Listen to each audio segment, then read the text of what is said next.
ঘরে কিছু খাবার নেই নাকি? কালকে যে বাসি খাবারগুলো ছিল সেগুলো কোথায় গেল?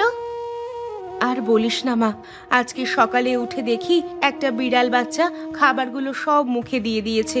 আমি আবার ছানাগুলোকে দিয়ে এলাম।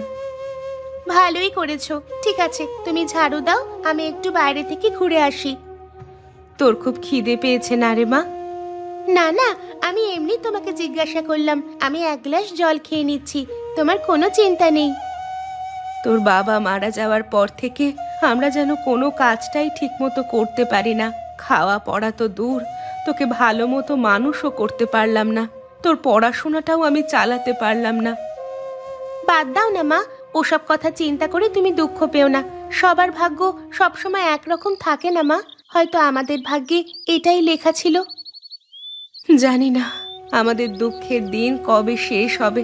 আমরা গরিব বলে আমাদের সাথে কেউ সম্পর্ক রাখে না। আমাদের আত্মীয় পরিজন যারা একসময় আমাদের ঘরে আসতো, তোর বাবার টাকা পয়সা দেখে এখন তারা আতিথেয়তা পাবে না বলে আর কেউ আমাদের বাড়িতে আসে না। যত না আসবে ততই ভালো। আমরা নিজেদের মতো থাকবো, নিজেদের মতো খাবো। ওরা এসে শুধু শুধু হাজার রকম প্রশ্ন করে আমাদেরকে বিরক্ত করে তুলবে। ঠিকই বলেছিস মা। শোন না, তুই একবার বাজারের দিকে গিয়ে দেখ না, যদি কিছু ধারের জিনিস পাস। ঠিক আছে মা, আমি গিয়ে দেখছি কিছু পাই কিনা। তুমি দুটো ভাত ফুটিয়ে রেখো, আমি এসে না হয় আলু সিদ্ধ দিয়ে খাবো।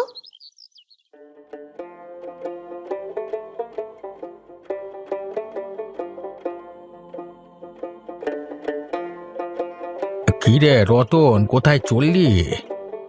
কোথায় আবার যাব কাকা? আমার মাংসের দোকানে মাংস কাটতে যাচ্ছি। তোর এখন বেশ রমরমা ব্যবসা চলছে বল। হ্যাঁ কাকা, মানুষের ভালোবাসায় সে তো চলছে বটেই।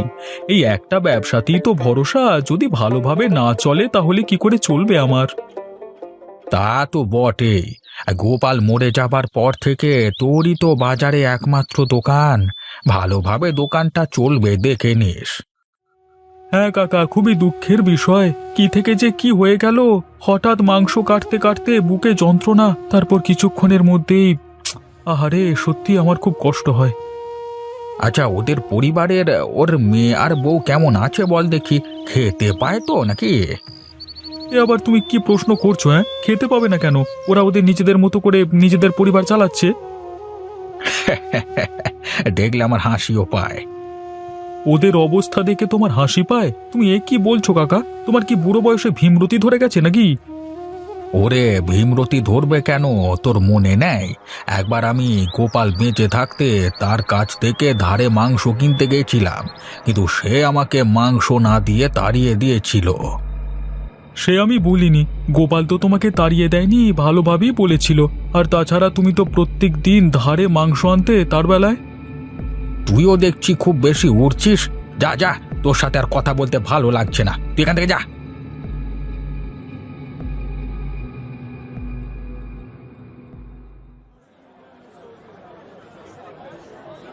এই নিয়ে যান, নিয়ে যান, একদম শীতের দিনের তাজা সবজি নিয়ে যান। খুব স্বল্প মূল্যে আমার কাছ থেকে নিয়ে যান তাজা তাজা সবজি। এই সবজিতে কোনো ভেজাল নেই। কি ব্যাপার শ্রিয়া, সকালবেলায় তোর এই দুঃখী দুঃখী মুখটা আমাকে দেখাতে নিয়ে চলে এলি কেন? কাজ পাসনি নাকি? কাকা, তোমার কাছে একটা অনুরোধ ছিল, আমার অনুরোধটা রাখবে? পয়সা ছাড়া আমি তোকে কোনো সবজি দিতে পারবো না, তুই যাই বলিস না কেন। কাকা, তুমি তো আমাদের অবস্থাটা বোঝো। অন্তত কিছু সবজি যদি দিতে পারতে, আমরা টাকাটা আস্তে আস্তে মিটিয়ে দেব। আমরা তো আর প্রতিদিন তোমার কাছ থেকে সবজি নিচ্ছি না। ওটাই তো হচ্ছে ভয়। তোদের মা মেয়ের যা অবস্থা, তোরা কোন দিন এখান থেকে ফুরুত করে পালিয়ে যাবি, তখন আমি কি করব? বসে বসে পয়সা তো পাবো না। তুমি এরকম ভাবছো কেন কাকা?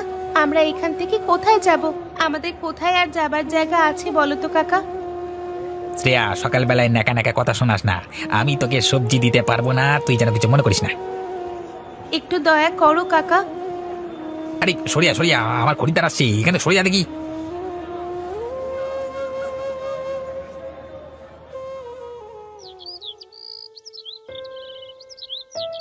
আরে, ওই তো গোপালের বউটা আসছে বলে মনে হচ্ছে। এই যাই যাই, একবার কথা শুনিয়ে দি। এই যে লতা, দাঁড়াও, তোমার সাথে কিছু। ওরে বাবা, আমার মাথাটা ঘুরছে কেন? আরে আরে কাকার কি হলো? এভাবে অজ্ঞান হয়ে পড়ে গেল কেন? না না, ওনাকে তো এইভাবে এখানে ফেলে রাখা যায় না। আমি আশেপাশের দুজনকে ডাকি, ওনাকে আমাদের বাড়ি নিয়ে যেতে হবে। আমাকে যেন কিছু বলতে যাচ্ছিলেন, মনে হচ্ছে শরীর খারাপ নিয়ে বলতে যাচ্ছিলেন। লতা, আরে ও লতা, কোথায় গেলে? কোথায়? একবার বেরিয়ে এসো দেখি। কি হলো নীলিমাদি, তুমি ডাকছো কেন আমাকে? কিছু দরকার ছিল নাকি? দরকার তো ছিল ভাই, শুনলাম নাকি হরিপদ কাকা তোমাদের বাড়িতে আছেন। তা কি হয়েছিল ওনার? বয়স হয়েছে তো, তাই মনে হয় শরীরটা একটু খারাপ। আমি যখন জল আনতে যাচ্ছিলাম তখন আমার সঙ্গে কথা বলতে এলেন, তারপরে মাথা ঘুরে পড়ে গেলেন। কি অবস্থা, কি অবস্থা! এখনকার সময় মানুষের যে কখন কি হয় বলা যায় না। তুমি তোমার স্বামীকেই দেখো না, বেচারা। আবার ওসব কথা কেন তুলছো দিদি? হরিপদ কাকা সুস্থ হয়ে যাক, সেটাই আমি চাই। তাই জন্যই দুজন লোক ডেকে আমি ওনাকে আমাদের বাড়িতে এনেছি। হ্যাঁ হ্যাঁ, সেটা তো আমিও চাই। তুমি কি বলতে চাইছো? আমি কি চাই না নাকি যে হরিপদ কাকা সুস্থ হয়ে যাক? আমি কি সেই কথা বললাম? ঝগড়া করো না তো ভাই। আচ্ছা, তুমি কি হরিপদ কাকার সেবা করবে? ওর কাছের লোক তো কেউ নেই। একজন মেয়ে, সেও তো পাত্তা দেয় না। বিয়ে হয়ে কবে গেছে, বাবার খোঁজ নেওয়ারও দরকার নেই। আমি করি, আমার তো মা মেয়ের সংসার, দুজনে মিলে ঠিক সামলে নিতে পারবো। আমি সেই কথাই বলতে এসেছিলাম গো। আসলে আমারও হাতে তেমন সময় নেই, একেই ঘর সংসার নিয়ে জ্বলে যাচ্ছি। তাই জন্যই আর কি বলছিলাম, ভুলেও যেন আমার ঘরে আবার পাঠিয়ে দিও না। আমি তবে এলাম, কেমন?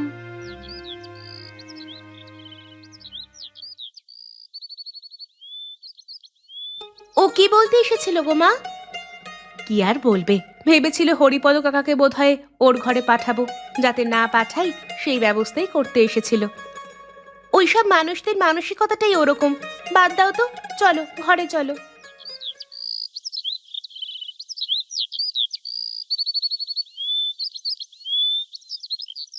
কই গোপাল, কোথায় গেলে বাবা? তোমাদের ঘরে অতিথি এলো যে।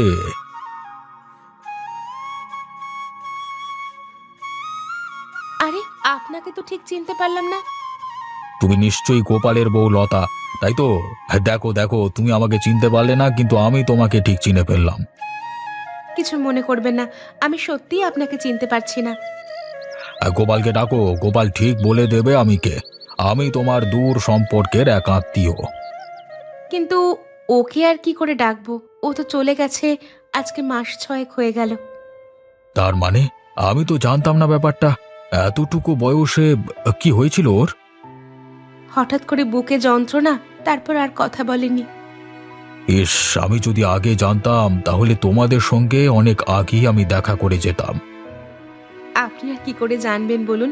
আপনি আসুন, ভেতরে আসুন। হ্যাঁ হ্যাঁ, তোমাদের কোনো চিন্তা নেই। আমি এখন বেশ কিছুদিন তোমাদের এখানে থাকবো, জমিয়ে খাওয়া দাওয়া হবে।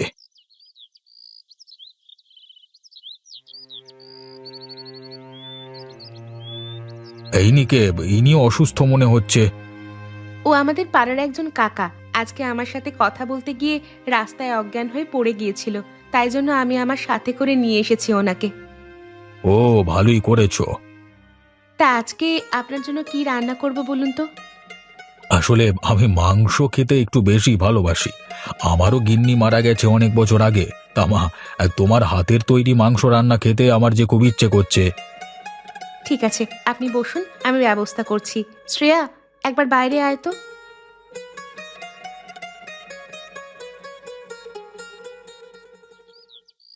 মা, তুমি তো ওকে বলে দিলে মাংস রান্নার কথা, কিন্তু মাংস কিনবার মতো আমাদের কাছে টাকা কোথায়? এখন এসব কথা বলিস না, উনি শুনতে পেলে অসুবিধা আছে। উনি আমাদের অতিথি। তুই এক কাজ কর, তুই বরং একবার বাজারে গিয়ে রতন কাকাকে বলে কিছু ধারে মাংস কিনে আন। কিন্তু ধারে কি মাংস দেবে? নগেন কাকা সকালে যেমন করলো তেমন করবে না তো আবার? তো রতন কাকা অমন নয় রে, তুই একবার ঝট করে গিয়ে মাংস নিয়ে চলে আয়।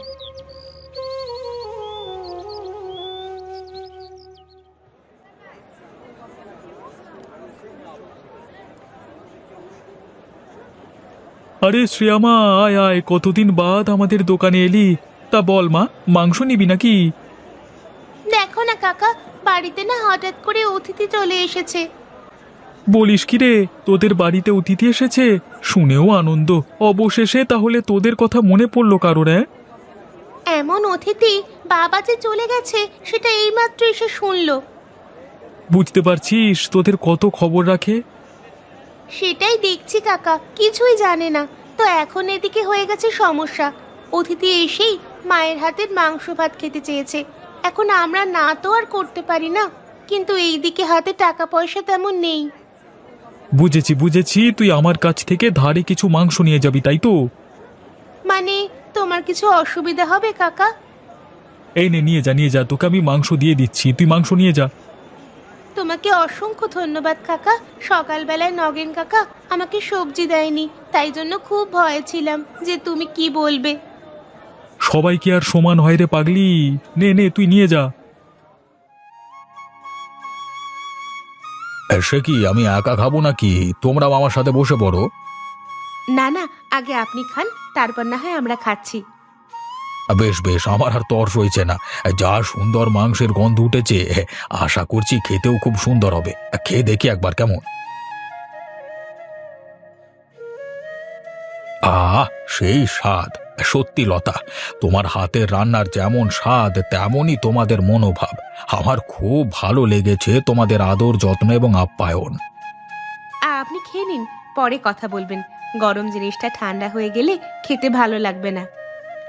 হ্যাঁ হ্যাঁ, ঠিকই বলেছ, আমি খেয়ে নিচ্ছি তাড়াতাড়ি। সত্যি কথা বলতে, আমি তোমাদের পরীক্ষা নিচ্ছিলাম। অনেক পরিবার হয় যারা অতিথিকে দেখলে নাক সিটকায়, কিন্তু তোমাদের আর্থিক অবস্থা এত দুর্বল হওয়ার সত্ত্বেও তোমরা আমাকে আপ্যায়ন করবার জন্য কোনো রকম দ্বিধাবোধ করনি। আমরা ওরকম নই, আমাদের ঘরে অতিথি এলে আমরা খুব খুশি হই। সে আমি দেখেই বুঝেছি। তোমরা যখন আমাকে এত আপ্যায়ন করলে, তখন আমারও তো পিছিয়ে থাকলে হবে না। আমিও চাই তোমাদেরকে কিছু উপহার দিতে। আমাদের কিছু উপহার লাগবে না। তুমি চুপ করো তো। কালকে সকালে তোমাদের জন্য একটা উপহার নিয়ে আসবো। সেই উপহার নিতে হবে কিন্তু তোমাদের, আর তার সাথে আমি যেটা বলবো সেটা কিন্তু করতে হবে। ঠিক আছে, আপনি যা বলবেন তাই হবে। আমি আপনার কথার অবাধ্য হব না। আপনি আমার পিতার সম।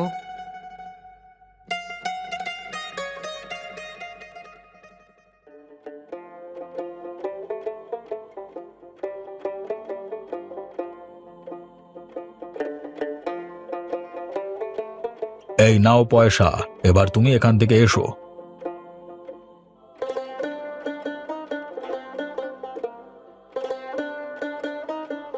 এ কি গো মা, এ উনি কি নিয়ে এসেছেন? সেটাই তো দেখছি, ভ্যান নিয়ে এসেছেন কেন উনি?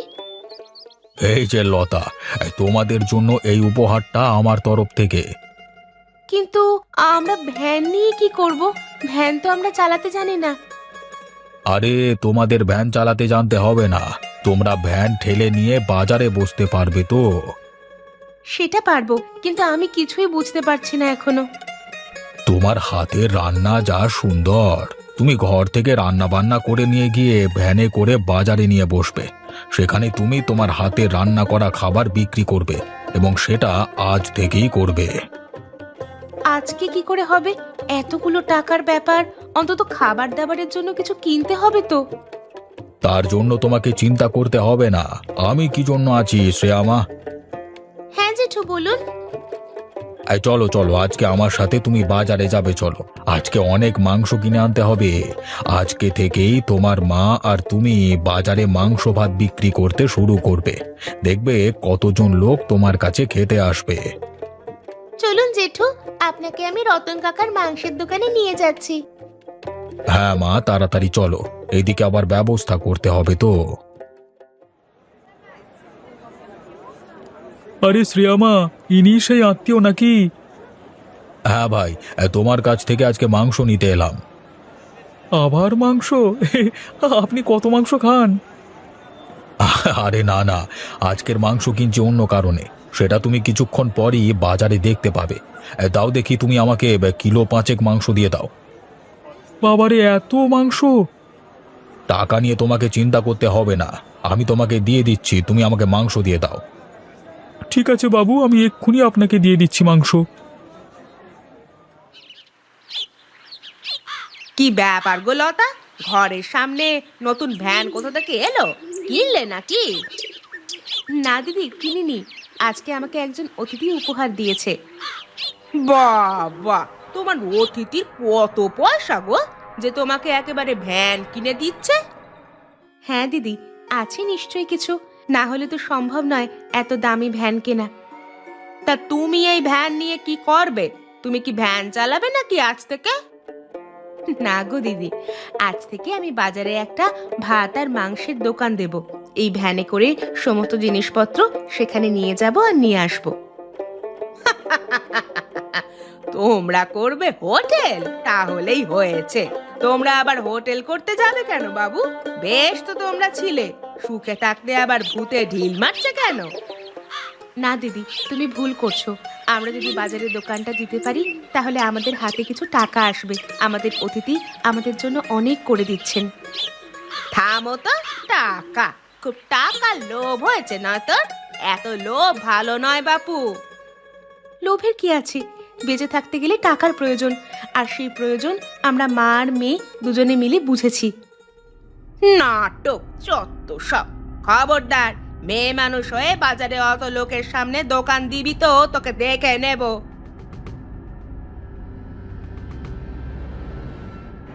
বেশ করবে, দেবে, তাতে তোমার কি? গ্রামটা কি তোমার একার নাকি? আরে কাকা, তুমি সুস্থ হয়ে গেছো? একেবারে নিজে হেঁটে বেরিয়ে আসলে দেখছি। লতা মায়ের সেবায় আমি সুস্থ হয়ে গেছি। আর লতা মা যেটা করছে সেটা একদম ঠিক করছে, কোনো ভুল কাজ করেনি। অতএব তুমি তোমার মুখটা বন্ধ রাখলেই আমি খুব খুশি হব। তাই নাকি? দুদিন আগে পর্যন্ত যার নামে চর্চা করতে। তাকেই এখন ভালোবাসছি, কারণ তারা সম্মান পাওয়ার যোগ্য। ওরাই আমার বিপদের সময় সেবা করেছে, আর কেউ করেনি। তুমি এখন এখান থেকে এসো। শোন মা লতা, নিজের গোপনীয় কথা কাউকে কোনোদিন বলবি না।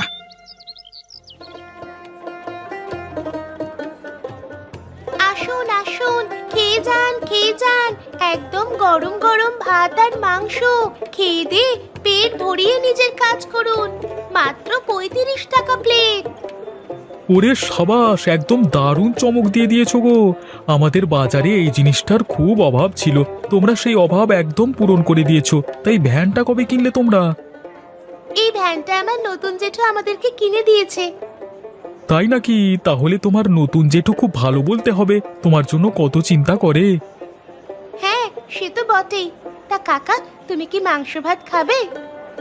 এখন খাবো না, আমার ওদিকে কাজ আছে দোকানে, দুজন কাস্টমার দাঁড়িয়ে আছে। তাদেরকে আমি মাংস দিয়ে আসি, তারপর না হয় খাচ্ছি, কেমন?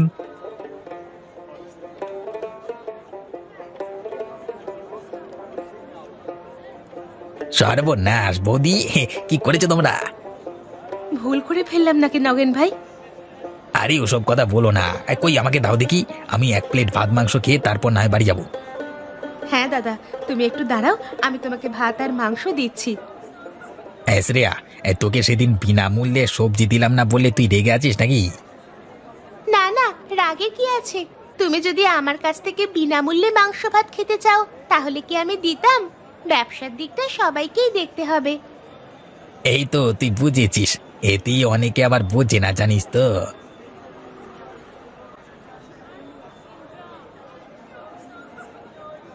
এই তো প্রথম দিনই অনেক লোকজন দেখতে পাচ্ছি। এইভাবেই তোমাদের দোকানটাকে এগিয়ে নিয়ে যেতে হবে, থেমে গেলে চলবে না। আপনাকে যে কি বলে ধন্যবাদ দেব। ধন্যবাদ দেওয়ার প্রয়োজন নেই, এবার তো আমাকে যেতে হবে। কোথায় যাবেন আপনি? কেন, আমাকে বাড়িতে ফিরতে হবে না? আর কিছুদিন থেকে যান না, তাহলে আমাদের খুব আনন্দ হবে। আর কিছুদিন থাকলে যে হবে না, আমি আবার পরে আসবো। তোমরা বরং এখানে বিক্রি করো। হ্যাঁ, আবার একদিন লতার হাতে মাংস ভাত খেতে আসবো। আমি চললাম তাহলে, তোমরা ভালো থেকো।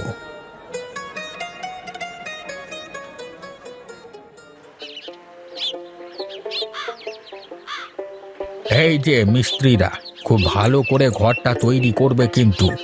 অনেক শখের ঘর তৈরি হচ্ছে। বাবা, 2 মাসের মধ্যে একেবারে নতুন ঘর! কত পয়সা করেছো গো তোমরা? কাকিমা, দয়া করে তোমার এই টোন মেরে কথা বলা তুমি বন্ধ করবে? ও বাবা, মেয়ের আবার কথা ফুটেছে দেখছি। কথা তো বলতেই হবে, এখনকার যুগ তো আর কথা হজম করবার জন্য নয়। কেউ কেউ আবার লোকের উন্নতি দেখলে সহ্য করতে পারে না। তুই কি আমাকে এই কথাটা বলতে চাইলি? তাছাড়া আর কাকে বলবে?